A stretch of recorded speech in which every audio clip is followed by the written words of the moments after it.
sports are really important vehicles for relationships. We have purpose. We have a why. We bring people together. We connect. I feel like God is our greatest supporter and our greatest coach.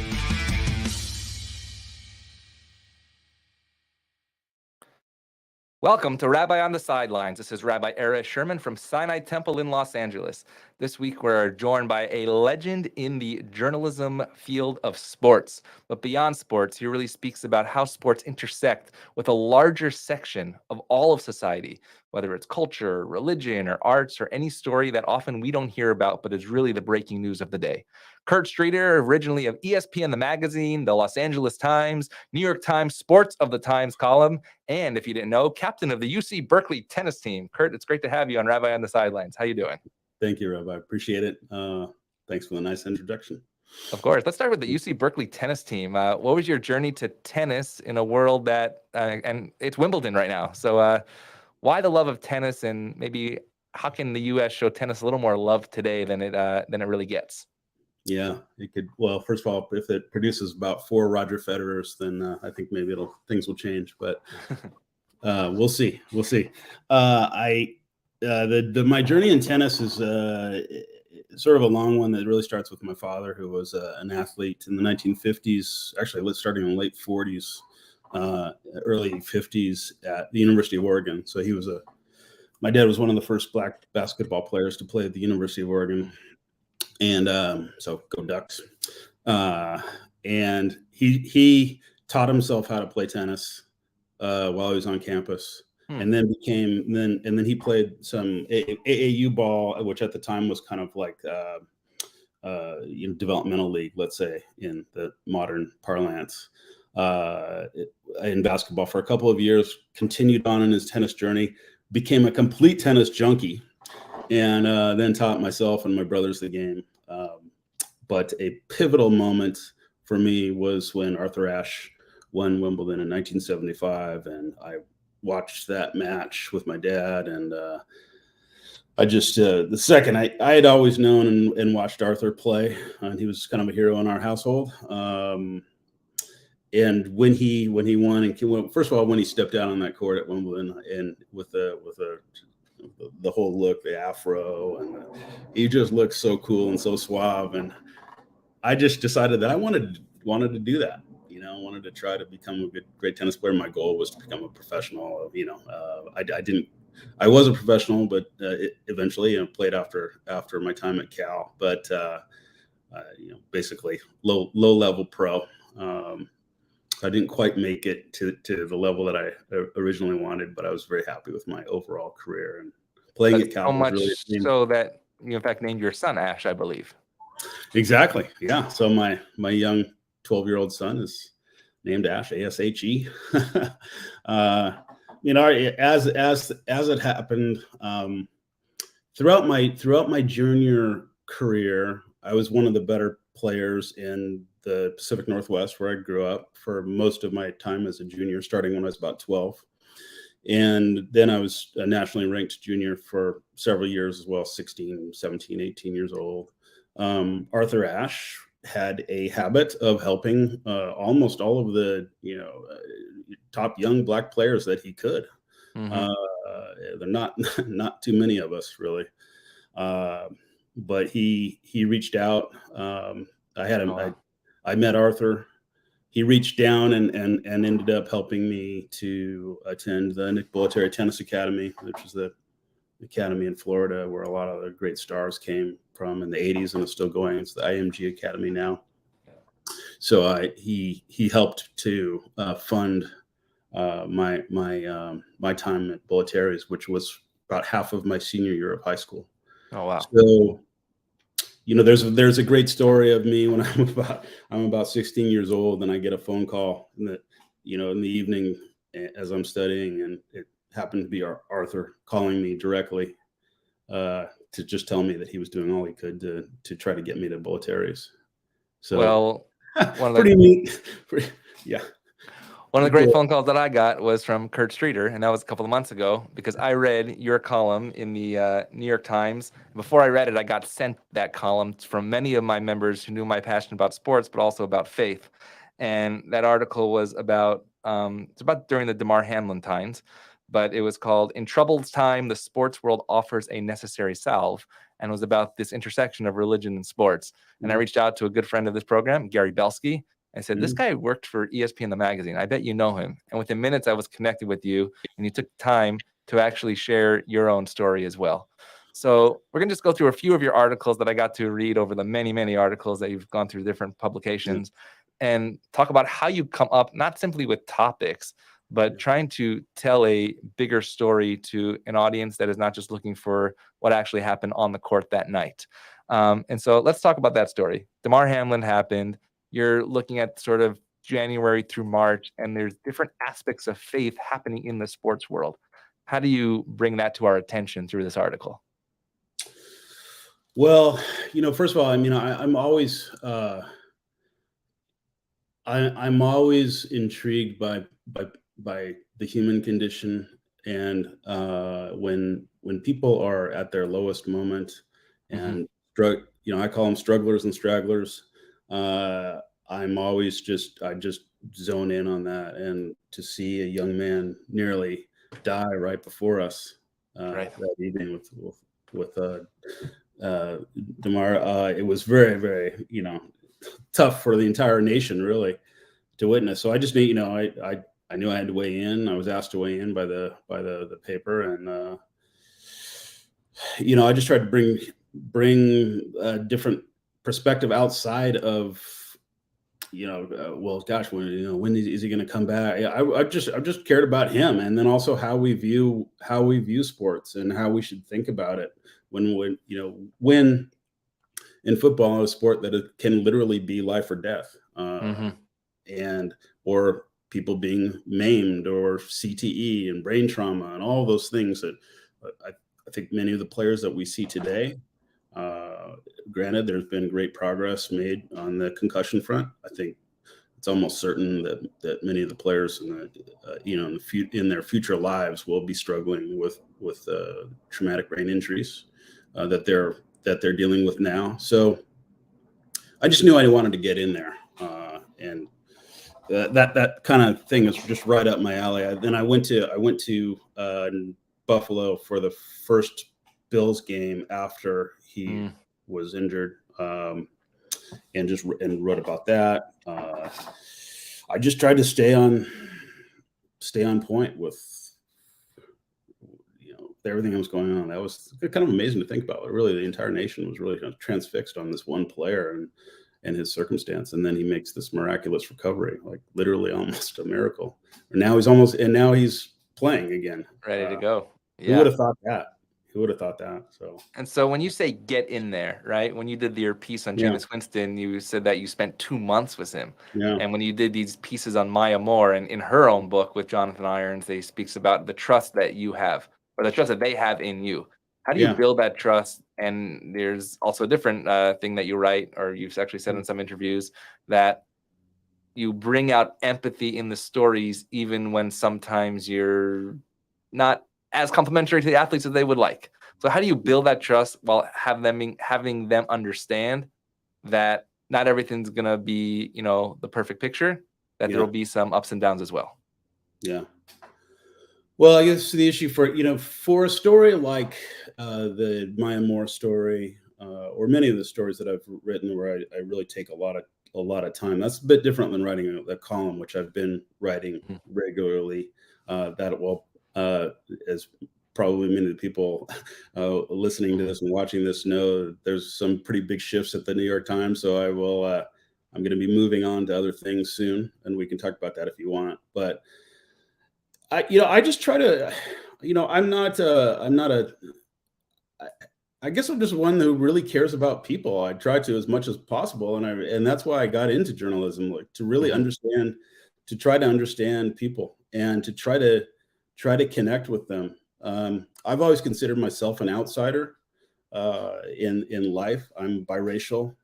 I come from a family where my parents, my black father and my white mother, were married in 1954. So you can imagine that the road was not exactly easy for the Streeter family coming up in America. Myself and my 3 brothers and my mom and dad. So I've always sort of watched things happen to other people and wanted to connect with them and wanted to understand why there were people in our neighborhood that did not speak to us. For instance, when I was growing up, I just took that sort of attitude. I'm just really curious.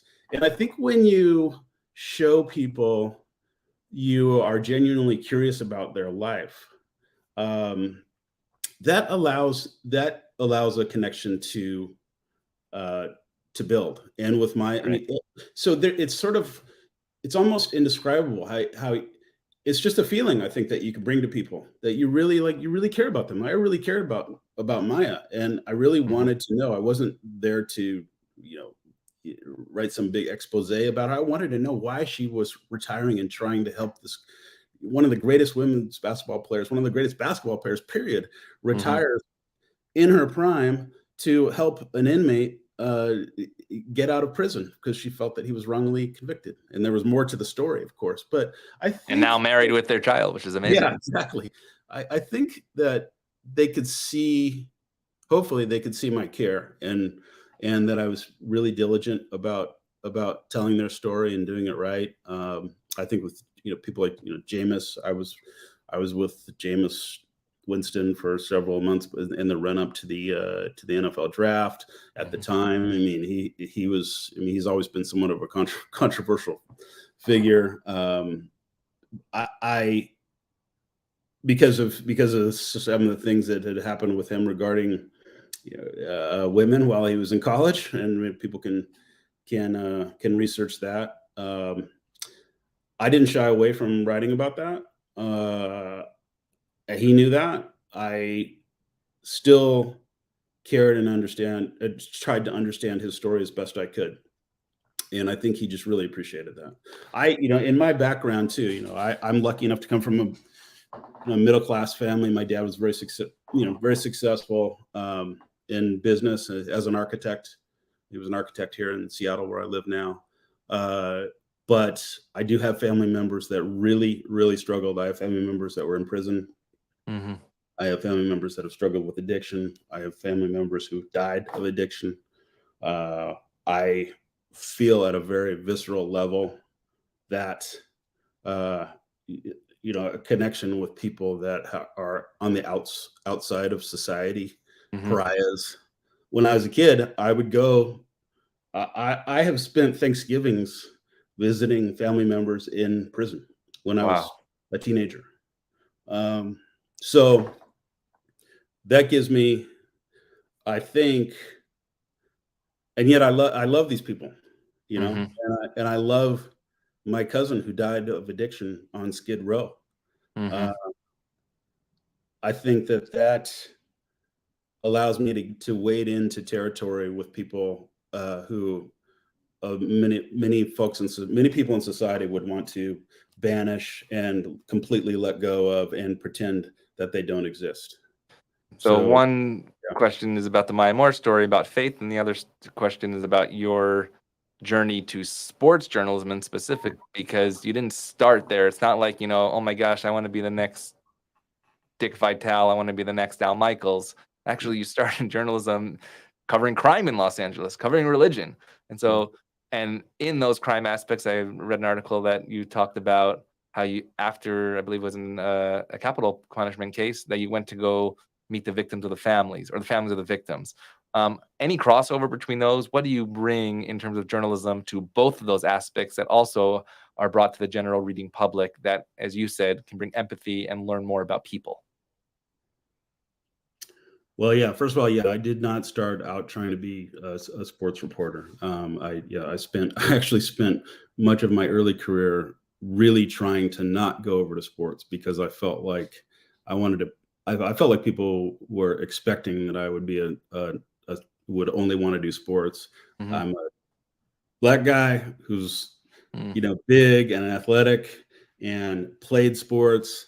It's the natural that people would think that I would want to do that when I got into journalism. So much of my life has been about doing things the opposite of what people expect. So I wanted to prove that I could cover City Hall. I could write about the LAPD. I could cover transportation. I could cover religion. And within my time particularly at the LA Times, also the Baltimore Sun, I spent a lot of time in really distressed neighborhoods and with people that are really struggling in projects and in poverty and all of the things that then kind of follow with that. Um, and then when I started to move over to sports, I just tried to take the same. Again, it's all about curiosity. I tried to take the same kind of curiosity that I had for that, for reporting on those sorts of populations, into my sports work in whatever I do. And I don't really, when I write about sports, I'm not really thinking about the games or the transactions or who's gonna. That stuff doesn't really interest me. What interests me is more, again, the human condition. Especially people who are on the outside. I'm always much more interested in the losers than I am the winners. So I'd rather hang out with the 12th person on the bench than LeBron James. I've done some reporting with stars and all of that, but I am not. That doesn't really excite me. Well, one of the things you talk about in the human condition is actually Rufus the hawk, not even a human being. That you write an entire story about how without this hawk there would be no Wimbledon. How do you come up with a story like that? I gotta say, first of all, hats off for the research. That's fantastic. My favorite part of the job. It mostly ends up in sermons. So yeah, it's just great. Sometimes the nice thing about sports is that there's all these tough things that I try to write, that I can write about. And now as a columnist over the last several years, I've tried to really wade in on some really tough social issues, and I'll be really kind of hammering people on about something really serious, misogyny or race or what have you. But then sometimes, I just need I need a break from that. I think the readers don't want to continue to always hear that from me. So a story like, Rufus the Hawk is just the perfect tonic. And, that one, I was at Wimbledon, and for those who don't know, I think it's been a little while since I wrote that piece, but Wimbledon has a problem with pigeons would come down onto the court sometimes while play is going on. All these pigeons, coming down onto the grass or, letting go from above while the players are playing. So they have hawks, and they particularly have Rufus the hawk there at Wimbledon to scare away all the other birds. And they bring in Rufus in the mornings. And so when I found out about Rufus, I naturally just really wanted to, what a wonderful, cool story. I wanted to meet Rufus and then meet his keepers. And they had a whole great story about, their love of birds and all of these things I had no idea about any of this. Again, it's curiosities. So much of my job, honestly, I feel like, really, they pay me to go do this? Like I get to go, and I hung out with Rufus, and Rufus came down and swooped onto my arm on center court at Wimbledon when nobody was there. He was doing his thing. They let him loose to fly around, and then he comes back. He's a trained hawk, so they let me do that just to see what it was like. Really, that's not work. So that was an example of a story that's just one heck of a lot of fun. And I just like to, mix it up like that. But again, there were two things: curiosity and my, really wanting to know his keepers, who were just like great personalities. There was a father and daughter. They just had great personalities, and it was just cool. So that whole aspect of my job,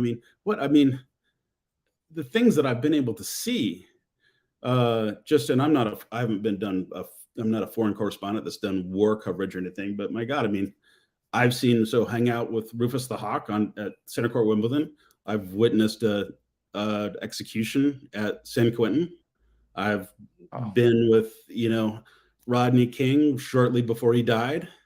I don't say that, like the execution thing with a big, I guess I'm excited about the fact that I was there and I was trusted as a witness for the people, for my readers, to see what happens. The state of California is putting somebody to death for their crimes. Somebody needs to be there as a witness. And I feel incredibly lucky and privileged the fact that I was actually a conduit to that story. Mm. And again, it's like it's not a job in a way, it's a calling in a way. And just, yeah, it's, I feel so lucky. I feel so lucky. And even the terrible things that I've witnessed. That execution was in 2001, I want to say. I still have nightmares about it. Wow. Still have nightmares about that execution. Yeah, all these years later.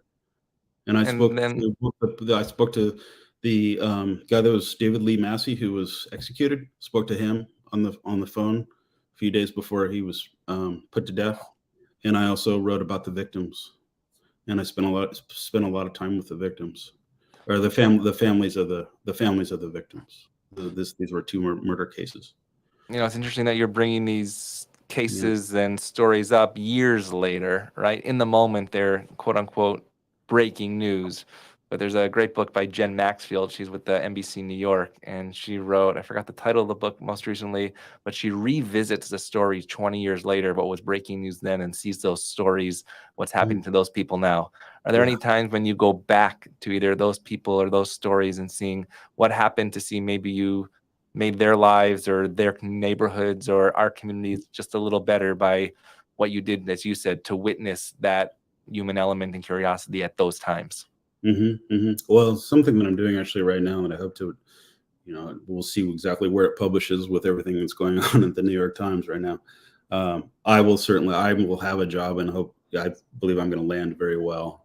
But for the LA Times in 2005, I followed a young girl boxer in East LA, and who was a champion boxer at about 12, 13 years old. I followed her and her family for about 2 years. The LA Times wrote a 5-part series entitled "The Girl" about this young boxer, Sinisa Estrada. The story was the story won a bunch of awards. The paper put it up for a Pulitzer. Maybe one of the longest stories that the LA Times has ever published. And the story was it was a boxing story, but it really wasn't a boxing story. It was a redemption story. It was a story about a father and a daughter, and because Sinisa's father, Joe, was a 2-time felon, and California has a 3 strikes law. So, I'm not sure at the time, if he committed another felony, he was going to be put in prison for life. He's an ex-junkie, ex-heroin junkie, ex-gang member in East LA, hardcore guy in his past, who was really doing his best and really was turning the corner in his life. So I was just immediately drawn to that story, and how the sort of the symbiosis between those two, Sinisa sort of fighting, understanding that her fighting was helping her father, and Joe, her manager, who was her coach, basically, really pouring his whole love and life into his daughter as a way to redeem himself. So I really saw that as a redemption story. It turns out that, and I saw it the second I saw this kid at the time, boxing, I could tell that because I've been around some pretty great athletes, I could tell, wow, okay, this kid has got it. I said to myself, if she was, in another environment playing tennis, she would be a tennis champion. If she was playing soccer, she could just see she had physical genius. Well, it turns out all these years later, to make a long story short, she's now WBA and WBC world champion.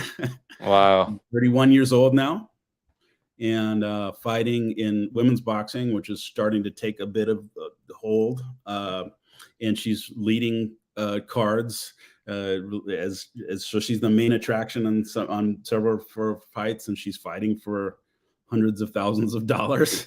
This is a young kid who, when she was young, her family was definitely enmeshed in poverty, and so I'm gonna go back and revisit that story all these years later. I'm super. Where's her dad now?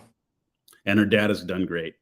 Wow. Great. It's an interesting thing, and when you do these sorts of stories, especially the really long ones, you really develop a bond with your story subjects. And I don't think I've ever. There's several other situations like this. I mean, you just feel like they're part of your family in a way. It's sort of like you're telling the story together. And I wrote about Joe, particularly warts and all. I mean, it was all out there, all the stuff he had done. He knew I was going to write about that. I mean, I went into detail of about his past. But it's weird. It's sort of like he's sort of like I feel like he's like my brother in a way. Like we don't talk that much, but whenever it's that sort of thing, when we do talk, it's like immediately Joe, and we come from completely different backgrounds. But we love each other, I think, because I know so much about him.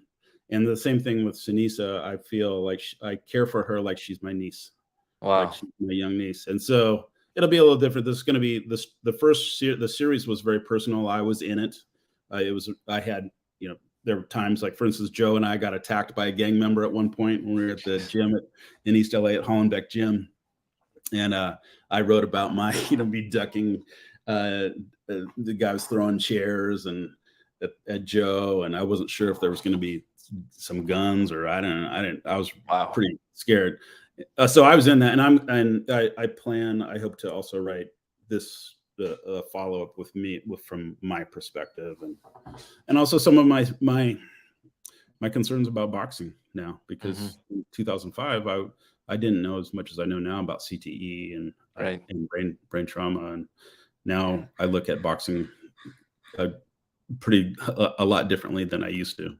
That's interesting that you say redemption stories, because that's what, as a rabbi, we're always looking to tell. And there's so many of those stories that are just simply not told. And actually, as we gear up towards our High Holy Days in just a matter of a couple of months, we often feature those stories of amazing. I would love to interact with Joe and Sinisa and leading up to Yom Kippur, God willing.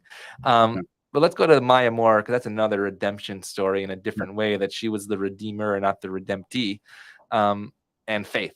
Because in the book that I read about her and Jonathan Irons, so much of her upbringing was like Bible-based, and so much of her life is Bible-based. How much of that do you believe played a role in what she was going to be doing, let's say, in quotation, God's plan?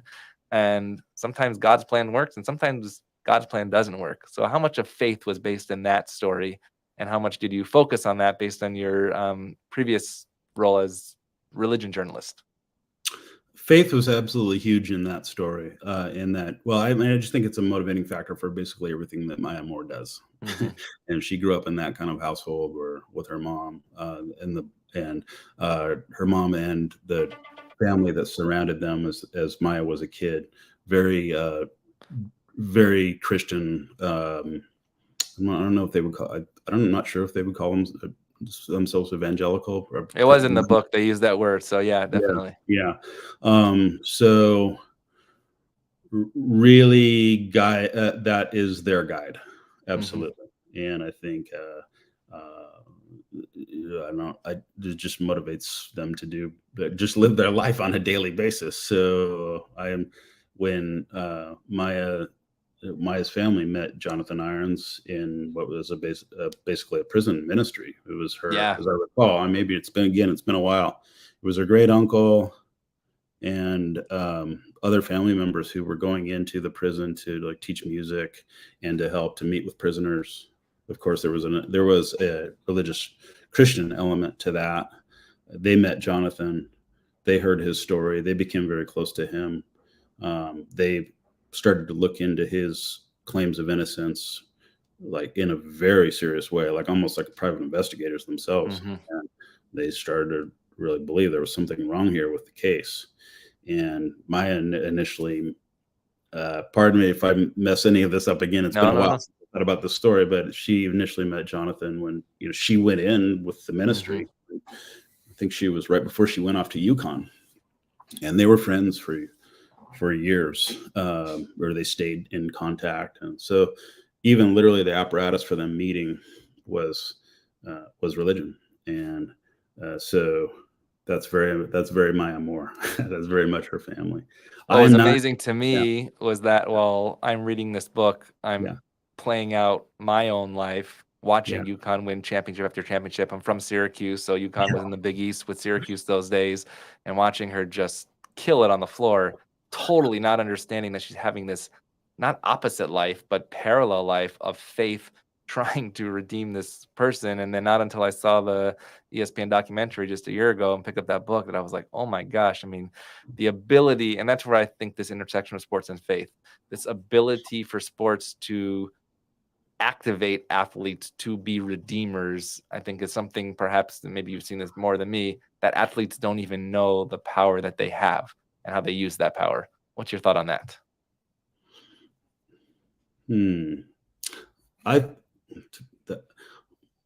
They definitely have that. They definitely have that power because they have a lot of power in our society. They have the power, but do you think they, as they go into that field, right? Do you think they understand the enabling power that they do have? Not necessarily. And I think that, I don't think so necessarily. It's more of maybe just a personal journey, and but I think that they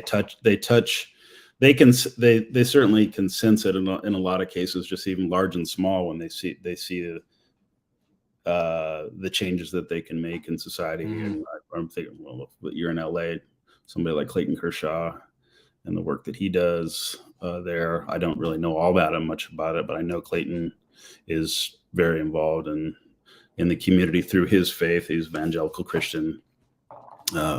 It's always really interesting to me to see this stuff because I'm actually not particularly religious.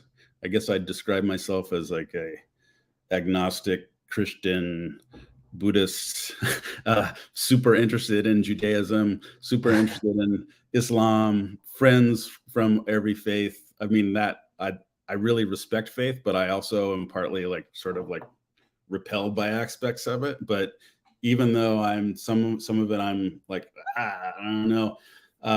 I'm still, again, in that curiosity. I want to know, like, I want to be there. It was just awesome to be in a Christian evangelical church with Maya Moore and watch her singing. You know, it's a place I would never be. People I don't fully understand or necessarily agree with entirely.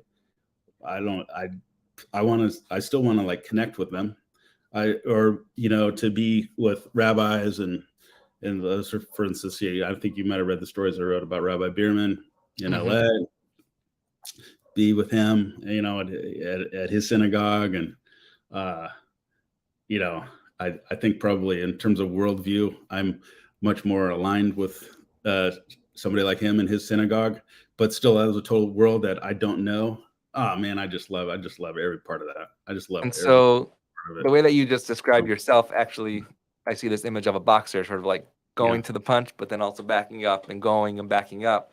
And so when you think about that in the sports world, what role of sports do you think this ideas of both faith and social activism should have? For instance, a couple of months ago, I interviewed Len Elmore, who teaches a class at Columbia University about athletes and activism.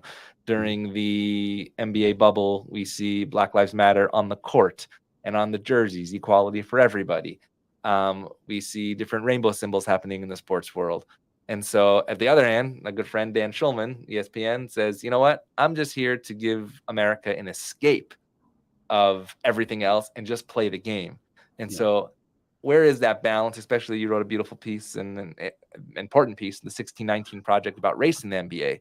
Where are there moments that we have to sort of slide that in? Do they just come to us naturally? Or do we have to look for places to add it because we know millions of people are both watching and intrigued by sports? Wow, that's a layered, difficult question. I think all of that, I'm trying to figure it out. I am naturally attracted to athlete activism, and I think it's something that and also just the natural connections between our games and broader society. It's just, it's just it touches on so many things that I deeply care about, and so many of my heroes were very involved, like people like Arthur, obviously Jackie Robinson, Muhammad Ali, all those folks, Billie Jean King, Althea Gibson. I just admire all that, and yet I also appreciate the escape factor. So I don't know. I try to. I think if you're inclined that way, it's nice to keep your eyes open about it, and to I keep my eyes open for it when I see it in sports a bit. again, yeah. So some of writing, I think, is trying to figure yourself out. Like, so I'll write things and I realize, like, wait a second, that's because I don't really, I'm wrestling with all of this. And so, I had the idea for that, the sort of the sports as religion and sort of, I was at the Super Bowl and just felt like that was a big faith house. I was at a place of worship in a way. Just the whole experience. It just felt like this is the same sort of experience that you'd have in a ecstatic evangelical church, or when you're deeply spiritual, looking around at all the people and how immersed they were, and how important and the athletes are, and how the athletes were watching them transcend difficulty in what they're doing. Let me just it's a little loud outside. Do you mind if I'm just I'm gonna shut this window. Working from home, garbage truck outside. So you see Patrick Mahomes on one leg willing his team to victory. You see Sabonis in the NBA playoffs, hobbling and heat beaten and with the black eye, and Draymond stepping on his chest and coming back and then losing. And those are all elements that are in the New Testament, Old Testament, Torah, all of the major, the three faiths, and in Hinduism, but all of that stuff is covered in our faith texts and in the way that we see religion. So I don't know. That really hit me when I was at the Super Bowl, and then I thought of all the other things that had gone on in those several months before the Super Bowl. Damar Hamlin, it just felt like a kind of a spiritual moment. So, well, it's interesting. I bring this sentence up to many of my guests, but there's a very famous Rabbi Solomon Schechter, one of the first great American rabbis, who told his graduating classes at the seminary that you can't be a rabbi in America without giving a sermon about baseball, because of not the importance of the game, but the significance of the game within the institution of this country of America as well. And the same can be said so much in so many different sports, as you just said. It's not that you're speaking about the game. It's, you said, redemption stories happen on every single level, whether it's arts, culture, music, sports, etc. So I want to bring one last topic in here, then ask one last question about journalism, because mental health has become such an important piece of sports, but also in the religion world, it's become a piece that we cannot ignore anymore. Here at Sinai Temple, we just opened up a Sinai Temple Mental Health Center, which is revolutionary in the religion world. And one of the pieces that you wrote about it in 2018 was about Isaiah Woods, I believe formerly Isaiah Renfro. And it was just heart-wrenching reading that piece, understanding that he was a star on the field, but when he went home, he was a nobody, and not nobody to anybody, but nobody to himself. So how does this mental health aspect fit in terms of the world that we're thinking about, the people that you're talking about, depressed people, addicts, prison, but even the people from the outside, they look like everything. From the inside, there's complete brokenness. Yeah. That's a subject that I'm really fascinated by, and I want to write even more than I have about more directly. It touches everything. I really applaud what you're doing at the temple. And again, it's two things. It's personal experience. My family has been racked by mental illnesses going back at least to one of my grandmothers, one of my brothers. I struggle sometimes with depression, which I know just lays me low. Luckily, it's not so bad that I can't function, but I know the feeling. I think people from the outside would think, oh, you've got everything going for you, and you work for the New York Times, you did all cool stuff as an athlete. Well, a lot of that has been a battle just being down and just feeling, all those feelings, right? So I really empathize. I really care about this subject, and as much as I can do to try to write about it. And my time with Isaiah was a really, I think that story had a lot of impact on people, and I'm glad you read it. Yeah, I think we can't talk about this enough. It just affects so much of our society. Obviously, it affects sports. People, I mean, obviously in Los Angeles, and I'm based in Seattle, the homeless situation here, for instance, crime that we talk about, it's just so much of it is, I think, and the way our society is frayed, and people aren't connecting. People feel disconnected. Everybody's pissed off at each other. I just feel there's so much of a kind of undiagnosed mental illness or the mental health that we could all, I wish as a society that we would just confront that as a root cause of so many of our difficulties. So in sports, I'm always interested in trying to, when I can, I'm always looking for stories like that. And in my future job at the Times, I will not exclusively be writing about sports, and I will definitely be looking for stories that can hit on that issue. So it's a deeply, deeply, deeply personal issue to me.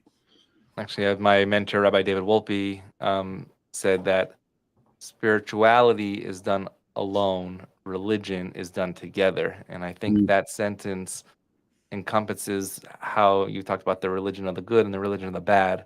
I actually think the religion of the good is when it is done together, because we know that a root cause of a lot of this mental illness is loneliness, and not just the social isolation of loneliness, but loneliness in a world that seems so busy and crowded. And so if religion can be a force that can bring people together, not to remove loneliness, but to give structure of loneliness, I think then we can get to actually what you just talked about, which is more redemption stories that can really uplift people's souls as well. And so one last question, just as you have mentioned over this interview, and it's always humbling and daunting interviewing an interviewer. So I appreciate your honesty and transparency. You're very good. Openness. Thank you. I appreciate that. It's I always did want to be a sports reporter. It just took me 2 decades of being a rabbi to get to that point. But journalism today, it's literally changes overnight. And you've obviously had a varied career from ESPN, LA Times, New York Times, but now you sit at this crux of another moment where basically, I mean, I read the New York Times sports section as a kid, and obviously I've gotten to know you recently, but to hear that the sports section of the New York Times is going to be disbanded is like jaw-dropping. And so what does this mean for sports, and what does it mean for journalism as how we how we consume this topic? Yeah, well, it's going to be disbanded, and I mean, the higher ups, the plan is for the Athletic, which the New York Times now owns, is the plan is for them to basically supplant us in a way. I mean, so that in the end is a contraction of the industry, because there's, although most of us, we're all being offered jobs within the paper, we're not losing our jobs unless we want to walk away. And we'll be certainly paying attention to sports and trying to continue to write what we think of as distinctive sports stories. I think we're not going to be doing that exclusively. It's just it's less people it's less people writing about the subject. The Athletic has as far as I can see, has a sort of different stance about sports. It's more fan oriented. Maybe not as critical. I don't want to like cast aspersions on anybody. I've tried to look at sports with a very critical eye, and not just totally pleasing the fans, and actually challenging fans. As a columnist, in my role as a columnist. Trevor Bauer letter is a great example. Yeah. I mean, I've tried to challenge the system. Sometimes the Justin Turner letter. I'm sorry. Yeah. And I wrote about Trevor Bauer too, and pretty challenging. I'm not sure how much of that will continue at the Athletic. I can't say. So it's just, again, it's just kind of the state of journalism writ large in America. Just continues to contract. It's not good for our society. I've always been I've been lucky to work mostly at big papers, but my biggest concern is in the loss of the local reporting, and the smaller and medium-sized papers. I think as we see that go away and see less accountability and less questions being asked of power, that's a very, very vital role. I've always looked at my role too as, of course, there's the connecting and the curiosity and the empathy, but there's also challenging power, and that is a very important role to me. And as we have less of that in the press, it's just not a great thing for our society. And we're dealing with so many other things too in this whole sphere with misinformation and God, it's just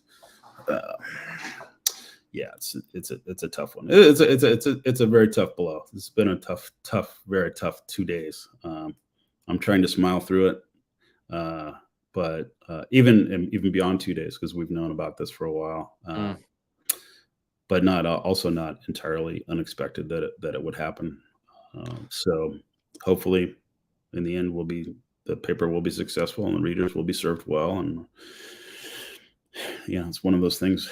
I don't have the control I'd like to have about it. So I just have to do, for me and all of my colleagues, just do our best. Well, know that on behalf of Sinai Temple and Rabbi on the Sidelines, your journalism authenticity is crucial to how we not simply read these stories, but how we see the world, and your time that you have given us in these, I know, difficult moments for you, will, God willing, lead to a redemption story that will hopefully be participating on your journey as well. And so we want to thank Kurt Streeter from Sports of the Times column of the New York Times, ESPN, the magazine, LA Times. So a local boy coming back to LA, at least virtually, for an hour or so. And we look forward to learning with you and from you on this journey ahead. Kurt, thank you so much for spending time on Rabbi on the Sidelines today. Thank you. Appreciate it. Thank you, Rabbi. Have a good day.